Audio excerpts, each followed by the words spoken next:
Hello and welcome to this week's episode of Exceptional Stories and the People Who Live Them. I'm your host, Steve Dover. I'm a special needs advocate and the father of two special needs sons.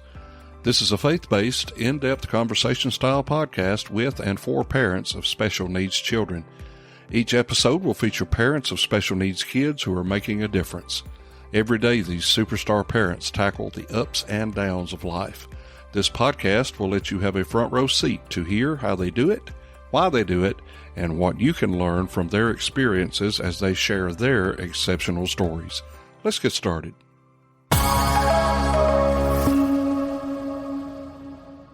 We interrupt this podcast to bring you this special news bulletin. Did you know that for as little as $3 a month, you can be an active supporter of this podcast? Go to the show's website at www.exceptionalstoriespodcast.com and click the support button on the home screen. That website again is www.exceptionalstoriespodcast.com. Click the support button on the home screen and enter your support today.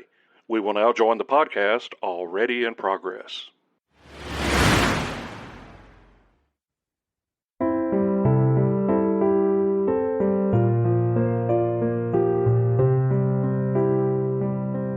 October 6th is World CP Day, a day to bring awareness and support for those with cerebral palsy. Here are some things you may not know about CP. Cerebral palsy is the most common motor disability in childhood. Recent population-based studies from around the world report estimates of CP ranging from 1 to nearly 4 per 1,000 live births. Around 764,000 people in the United States, including children and adults, have at least one symptom of cerebral palsy. Around 10,000 babies are born each year with CP, and between 1,200 and 1,500 school-aged children are diagnosed with cerebral palsy each year. With that in mind, this week's episode will feature Annette Wright, as she tells us about her daughter, Jess, who was born with Quadriplegic Spastic Cerebral Palsy. Be sure to check the show notes for a recap and links to CP resources. And now, here's my interview with Annette Wright.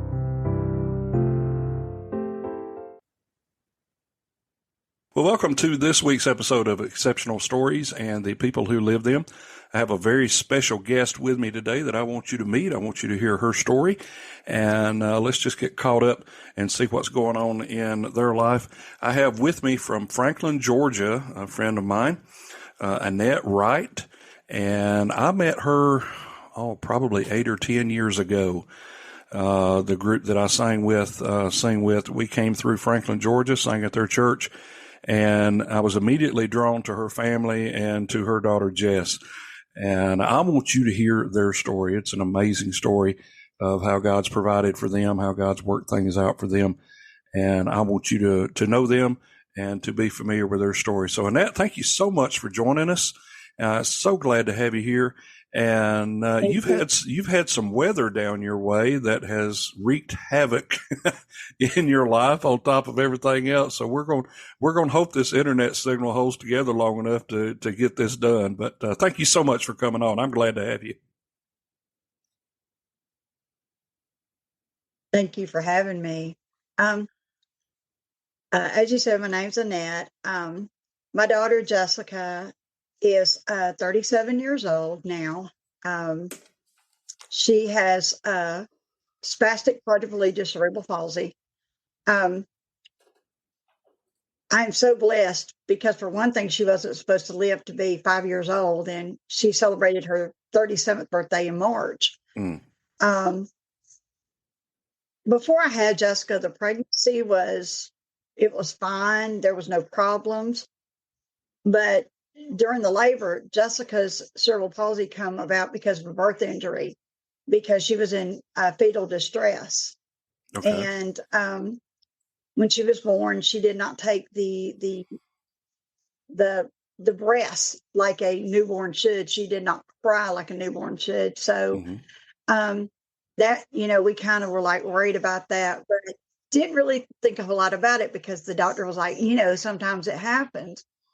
Well, she stayed in the hospital, 5 days, and we got to take her home and, learn to be a new mom. I was very young when I had Jessica. I was 16. So I was a baby taking care of a baby. Yeah. But I took her home, and started realizing as she started getting a little bit older that she didn't do things. She was not reaching milestones that children normally should have, like she wasn't reaching for things or trying to lift her head up. So that began our journey to see what was going on. We went from doctor to doctor. We were told that she had a brain tumor. I was told that she just was a lazy baby, and all kinds of things. And I finally I was like, send me to somebody who can give me an answer.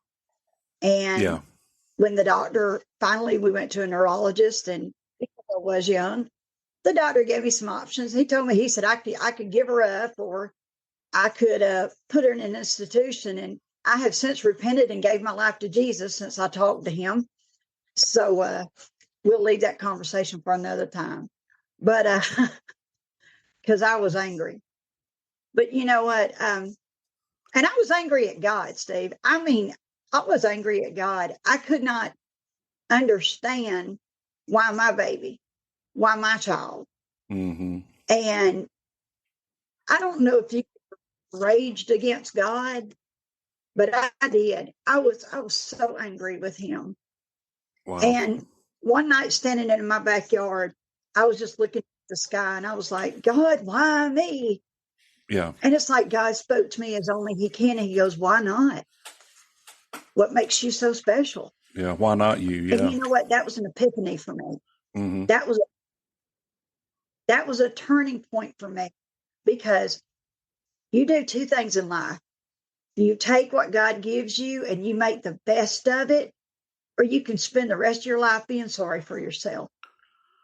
And I chose to take every moment that I have with Jessie, me and her daddy, and just live it to the fullest. Yeah. Enjoy her every single moment that we have. There's been some scary times in her life that we thought that we were going to lose her. She has she's nonverbal. Right. She has a feeding tube. She has a tracheotomy, and those were some serious surgeries. And she got real sick a couple of years ago. And, I used to be like, every time she would get sick and go in the hospital, I'd be like, Lord, is this when you're going to take her? Oh, yeah. But I have learned, God has given me a peace that this time is when she's going to go home to be with him. Mm-hmm. She is so funny, though. She is one of the funniest people you will ever meet, though. She always smiles. Yes, She's she does. Always got a smile. Every morning. Yeah, every morning when I go in her bedroom, I go in there and get love before I go to work. And oh yeah, that's one of the first things. That's one of the first things I remember about her when we were at your church is, you brought her in her wheelchair, rolled her down front. She's got her own little spot in that church, and put her over there. And the whole time we were singing, she was just looking at us and smiling. And back then, a lot of times when we sang, people would laugh out loud, but she was just sitting there smiling and just seemed to be enjoying being there. And of course, I had some flashbacks too. We had not too long before that, our youngest son had passed away from his genetic disorder. And there was a lot of similarities between Jesse and our son. He had a trach, and there's certain sounds that go with a trach patient that you never forget what they sound like. He had a G-tube, feeding tube. So while we're up there singing, y'all are putting feed in her tube and all that stuff. So that brought back memories too. So I think that kind of helped with the connection a little bit. But yeah, that smile, buddy, that smile that she has is infectious, no doubt. And it's so funny because when I go in her bedroom in the mornings to get love from her, I sing "Good Morning, Beautiful," and I change the words to it. I say, "Good morning, beautiful. Did you sleep tight? My life is so much better with you in my life. My world is so much better with you in my life." And that smile, she wakes up with that smile. And it really makes me ashamed of myself sometimes when I get up and I've got the blues and I go in there and she's so happy. Mm-hmm. It's like God reminds me, you need to get up out of yourself. It's like a Yeah. reality check. She can even And make a Monday better. she's in the living room. She loves Ross. Yeah. Yeah, definitely. She's a And mess. look, she thought the car getting smushed on me. She's like, I was like showing her the pictures, and she looked at me like, okay, then we're getting a new car. Yeah. Yeah, you guys recently in that part of Georgia had some pretty strong storms come through, and narrowly escaped a really bad situation. Had a tree go down and wipe out your car, and I saw those pictures on Facebook, and had to send you a message, make sure you guys were okay, because I didn't know if you were driving it at the time or what, but yeah, I bet that she just kind of had a look on her face when she was seeing those pictures. Stay with us. We'll be right back. Hey, Exceptional Stories family. We've got something very exciting to share. We want to put the spotlight on you. If you're a special needs parent or caregiver, we want to hear your questions for an upcoming Q&A episode. Send in your questions via email to exceptionalstoriespodcast@gmail.com or leave us a 90-second voice message at speakpipe.com/exceptionalstoriespodcast. We're diving deep into the most common pain points faced by special needs parents, and your input will shape this crucial conversation. I can't wait to hear from you. Let's make this Q&A episode truly exceptional.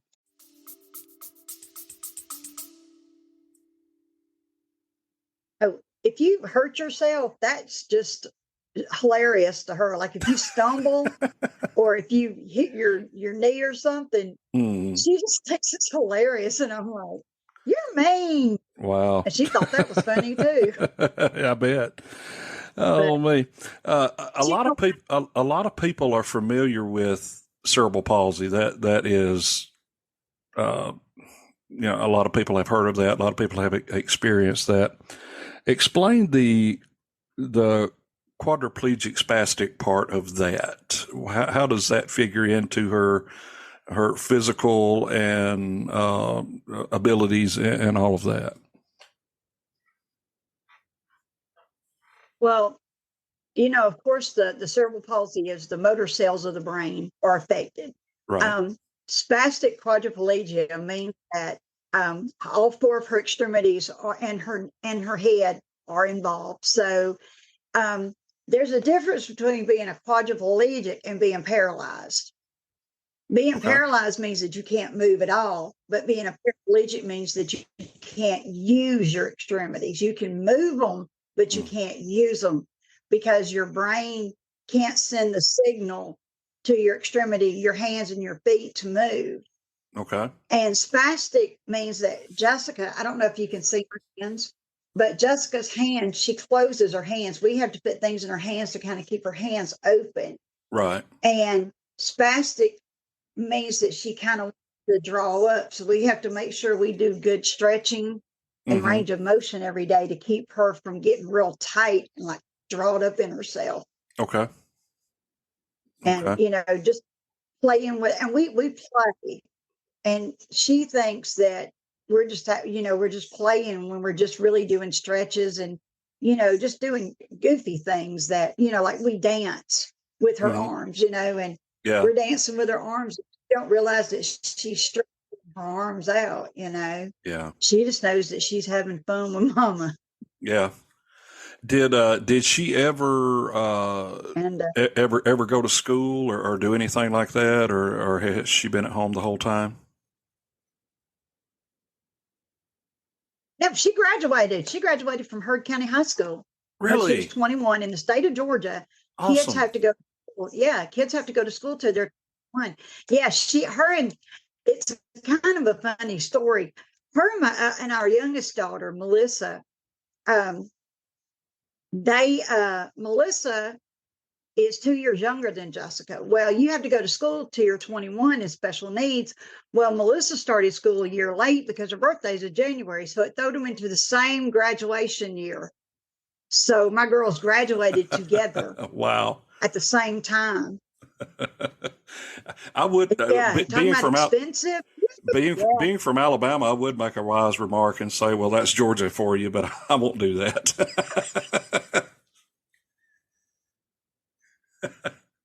But it was great. Jessica, you know what? When a friend of ours pushed Jessica in her chair so we could watch, so me or Yeah. her dad didn't have to push her. He pushed her so we could watch and we can be parents. Mhm. And when he pushed her around and she got her diploma, they put it up under her arm. And when she started walking back to get back into her seat, Mhm. everybody was on their feet and they were clapping and screaming and yelling her name. And I was just bawling, I'm Oh, just yeah. a puddle over here. Oh, yeah. And the proudest moment because, and she was just smiling like, yep, look at me. Yeah, I did it. Going on.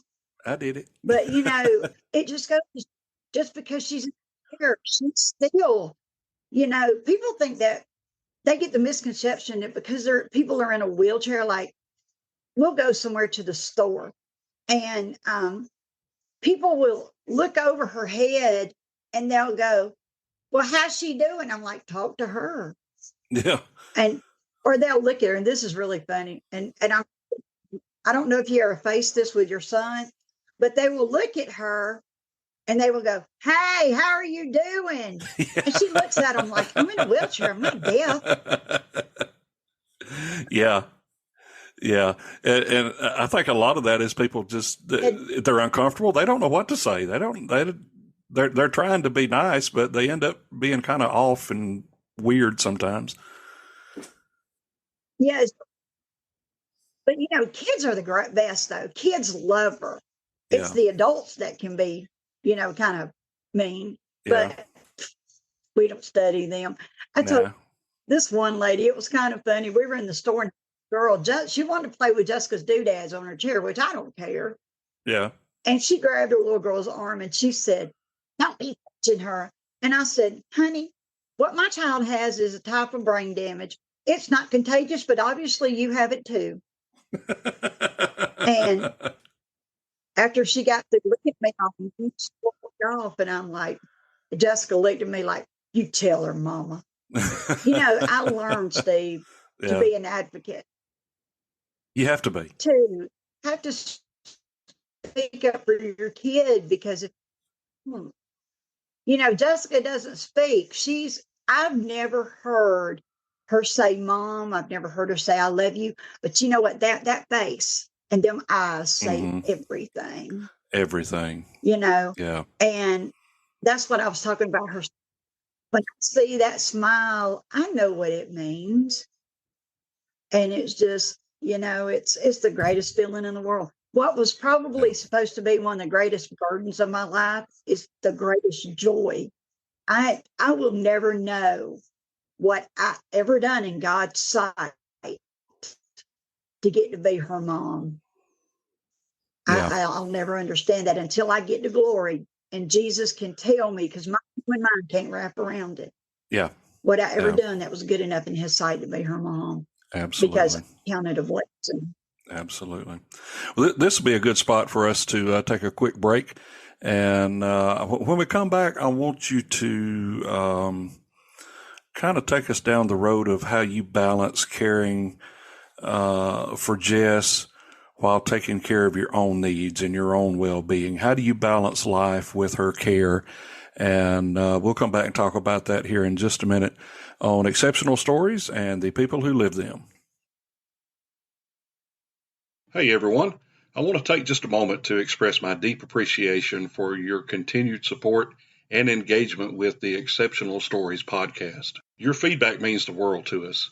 If you've been enjoying our show, can I ask for your help in leaving us a 5-star rating on the podcast platform you use to listen to the show? It would truly make a difference for us if you would do that. Thank you so much for being a part of our podcast journey.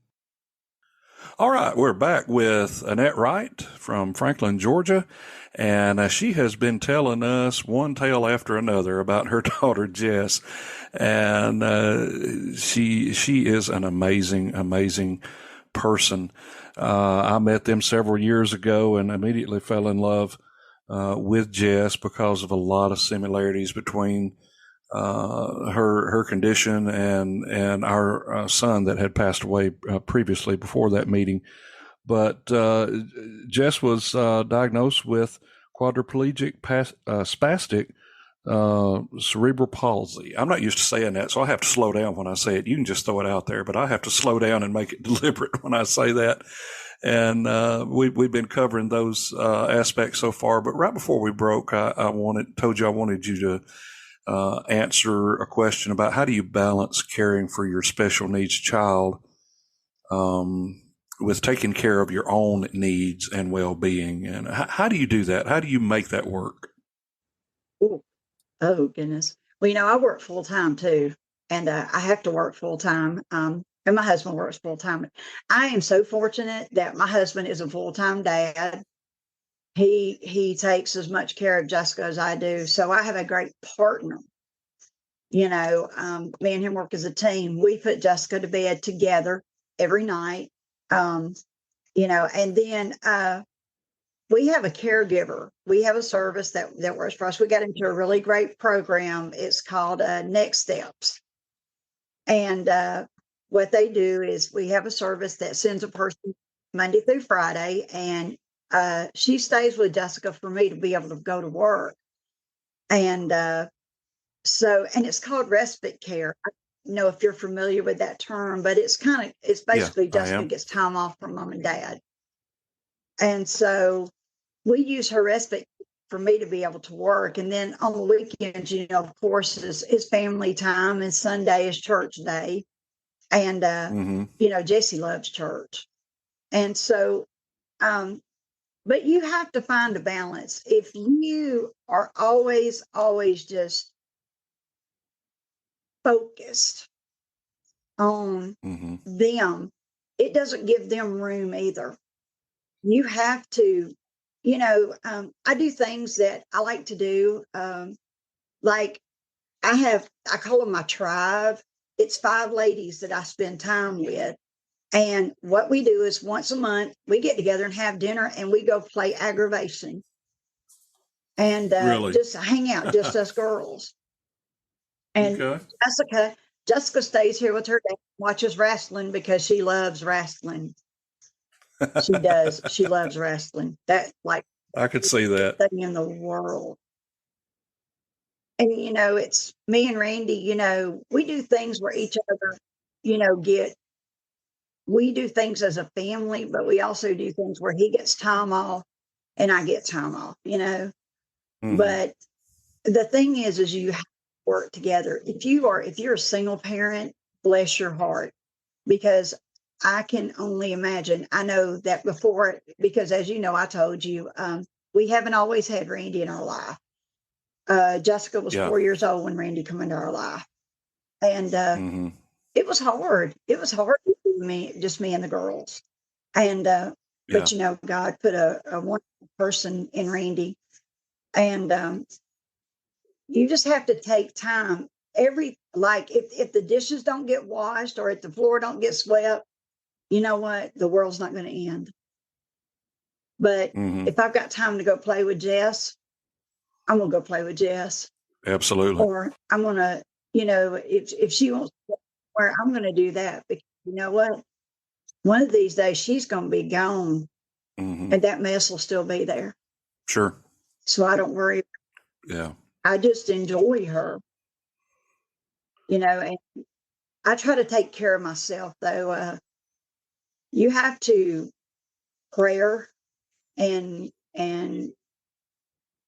devotion really helps me a lot. And of course, we take Jessica to church. Yeah. And without God's help, ain't no way.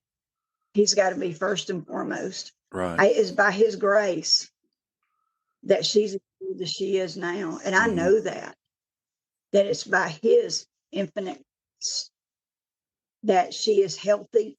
She's probably healthier right now than she's ever been. Wow. Okay. We made it through COVID, and she didn't get sick. And So God has just been so good. He's just been so good to us. That's good. And I just, Randy got COVID. Me and Jessica didn't. We threw him out of the house. Kick him out. Let him sleep outside. Let me ask you this: what has been the most difficult part of raising a child with cerebral palsy? Learning to let somebody else help me take care of her. Learning that, like when she would go to school, I was always scared to death, when she went to school, because when she first started school,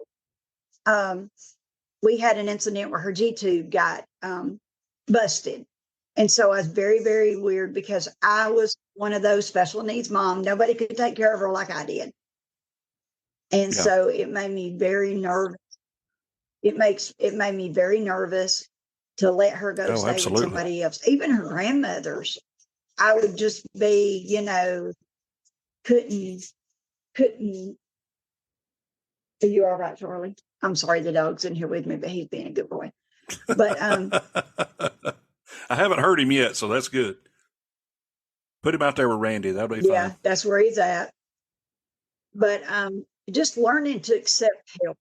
That was my biggest thing, is learning that even though they might not take care of her the way I do, that they're taking care of her, and that it's okay to say, I need help. Right.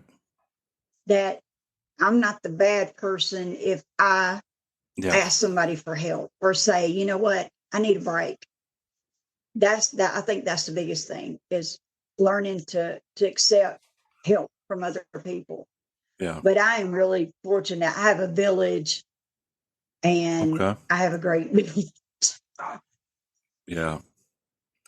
Well, let's turn that coin over. What has been the most fulfilling part of raising a child with cerebral palsy? I have learned compassion. I've learned humility.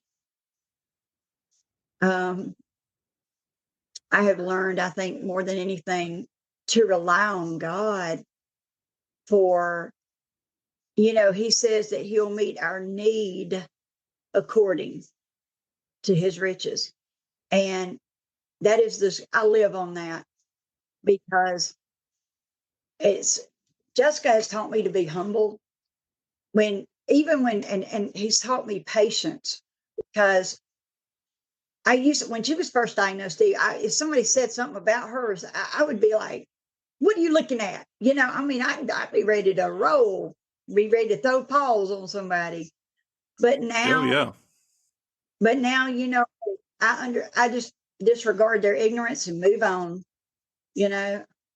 and when people stare at Jessica, it's kind of funny, especially when we're outside. If they're staring at her, I'll make sure that they see me do this and they hear it. And I'll look at Jessica and I'll go, man, you were looking exceptionally beautiful today. People can't keep their eyes off of you. And I love it. It's like, immediately that they know you're talking to them, because they look down. Yeah. Immediately. Yeah. I've learned to be funny instead of being hateful, because, you can catch more flies with honey than you can with vinegar. Absolutely. And a lot of times it's just because they don't understand. They don't understand. That's right. But they don't want to hurt your feelings. And they're curious, but they don't want to ask you. I would rather someone ask me what's wrong with her than to make a comment. I had a little boy in the store. This is this cute little story. Mm-hmm. He asked me, he said, what happened to her? And I said, she hurt her head. And he said, how did she hurt her head? I said, well, we used the salad tongs got stuck on her head. And he said, salad tongs? I said, yeah. So you need to always wear your bicycle helmet to protect yourself from salad tongs. And he went over there and he told his mama was listening to me. His mama said, Mom, I got to have a helmet. He said, I can't have no salad tongs getting stuck on my head. I do appreciate the way you handle situations like that, because a lot of times people, they'll stare, and if they speak to you, a lot of times they don't know what to say or how to say it. And it's very easy to have that chip on your shoulder and be offended or take it the wrong way or something like that. But I think it takes special people to be able to turn that around and make something funny out of it, or just, let people know it's okay. It's okay to be curious. It's okay to wonder what's going on. And if you'll ask, I'll gladly tell you.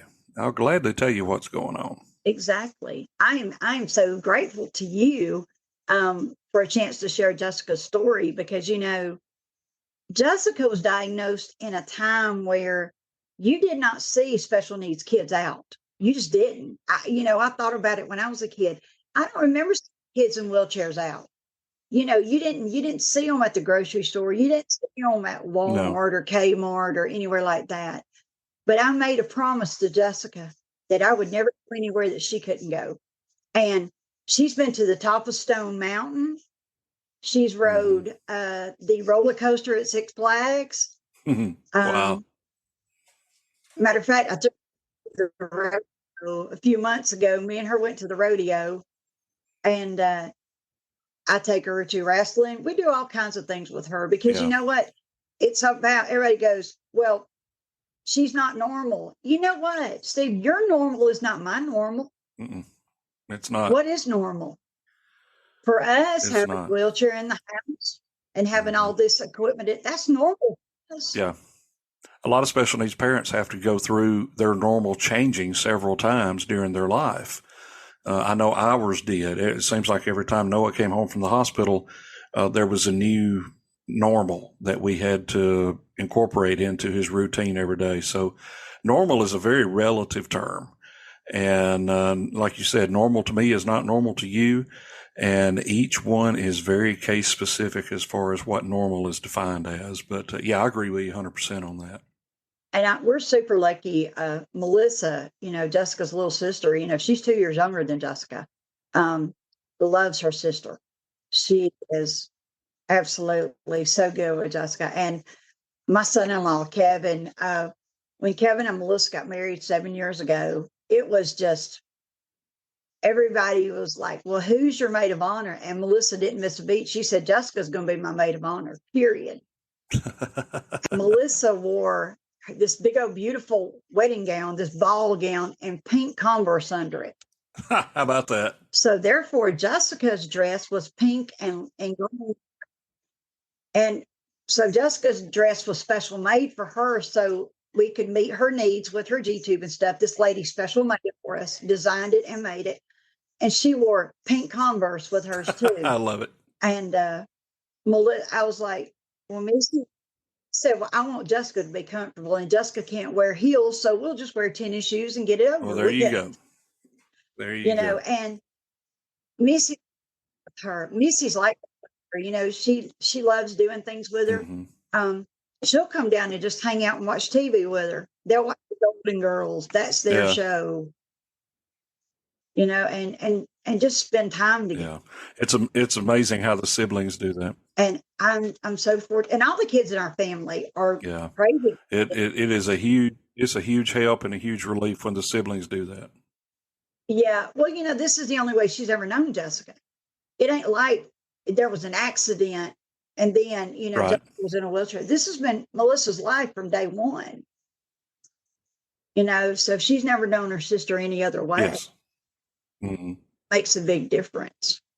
Yeah. Real big difference. Yeah. Well, my hat's off to you guys, you and Randy both, and I've known you used to get to see you a pretty good bit. I hadn't seen you in a while, eyeball to eyeball, but keep up with everything on social media, and my hat is off to you guys for doing the job that you've done under the set of circumstances that you've been placed under, and especially for Randy stepping up and doing what he does. I mean, I filled the role as a stepdad, and those kids, you choose to love them. And it's obvious that he loves and takes care of her. So I'm so glad you was able to come on here today and spend some time with us. Maybe we can get together again and do some updates. But you keep Franklin, Georgia safe, and maybe we'll be back down there before too long. I'm definitely going to talk to Miss Donna and tell her we need to get y'all back to the church. We need to do a little singing and do some eating too. I remember there being some good food down there. I think we could hook you up. That sounds good. Well, my guest today has been Annette Wright, and she has joined us to share her story and her family's story with Jess. So glad she was able to make that happen today.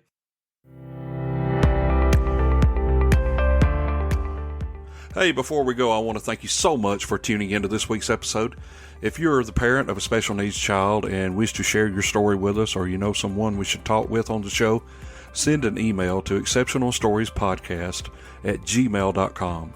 I also want to invite you to follow us on our social media pages. You can find us on both Facebook and Instagram at Exceptional Stories Podcast. And lastly, if you found this podcast informative and you would like to keep it going, I encourage you to go to our website at www.exceptionalstoriespodcast.com and click on the support button on our homepage. Join us next week as we share another exceptional story.